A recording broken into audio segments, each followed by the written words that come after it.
Hi, Dave Roscoe here. A lot of you have really seemed to latch on to the information that I'm putting out, and I really appreciate that. That's great. This all started because as Pi was leading up to going open mainnet, there was a lot of negative news out there, quite a bit of it false. And I wanted to make my contribution to put out correct information and hopefully be a sane counterbalance. And overall, the response has been very positive, and I thank you. So the main thing I wanted to talk about today was scams, and there's a lot of them. One of the problems with the Pi network is that all of their apps are web-based, and it's very easy to fake them. And there's a lot of people who are confused about Pi, how it works, why things are going the way they're going, and issues with KYC, impatience with migrations. And a lot of this is fueled by a lack of communication by the Pi core team. So people have a right to be angry or upset or confused. And that's a prime breeding ground for scammers. Even in the in-app chat rooms, there are people who are directing others to off-site locations in WhatsApp, Telegram, and other social media communications platforms. The moderators will delete them when they can and ban these people, but their message gets out there because there's so many people in there and the moderators are overwhelmed. And I fear that a lot of people fall for these solicitations because they're desperately looking for help. And these people claim to offer it. They have no intention of helping anybody, and they can't. First of all, no one on Telegram is out to help you. No one on WhatsApp is out to help you. Stay within the app. Once you go outside of the app, you're swimming with the sharks and asking for trouble. There are a list of verified accounts and websites that are safe, and I'm posting a link in the description of this video so that you know who and what they are. If it's not on that list, stay away. A commenter on one of my videos pointed out that scammers are mining email addresses and phone numbers from apps on the Pi ecosystem, in particular, Map of Pi. Now, I'm not saying the people who run Map of Pi are doing anything wrong, but the nature of their application is making it rather convenient for people to mine this information for nefarious purposes. These people are using this information to reach out to pioneers via WhatsApp and other messaging services, claiming to either A, help resolve common problems with KYC, migration, etc., or they're pressuring users to supply sensitive information. Scammers typically pretend to be representatives of the Pi network.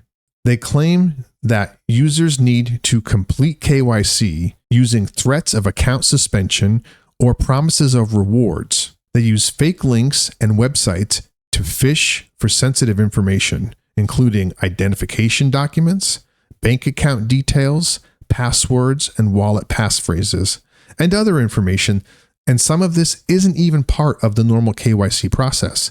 So once you fall for this, there's a lot of information that you could be giving away that opens you up to a whole lot of problems. Be cautious of unexpected emails or messages requesting personal information. Emails or messages with a sense of urgency are a red flag. Scammers often create a false sense of urgency to pressure users into providing information quickly and preventing you from having a moment to think. That's part of their game. Avoid clicking on links in emails or messages unless you're confident they're from a reputable source. Legitimate KYC processes may require some personal data, but scammers will typically ask for more information than necessary. You may ask, how do you protect yourself? Verify the source. Always confirm the authenticity of any communication claiming to be from the Pi network. There is never any situation that requires immediate action. You always have time to do your homework and verify that you're not getting yourself into trouble. Stay within the app. Most of everything that you need to do can be done from within the app, and within the app is a safe space. Once you go outside the app, you're opening yourself up to trouble.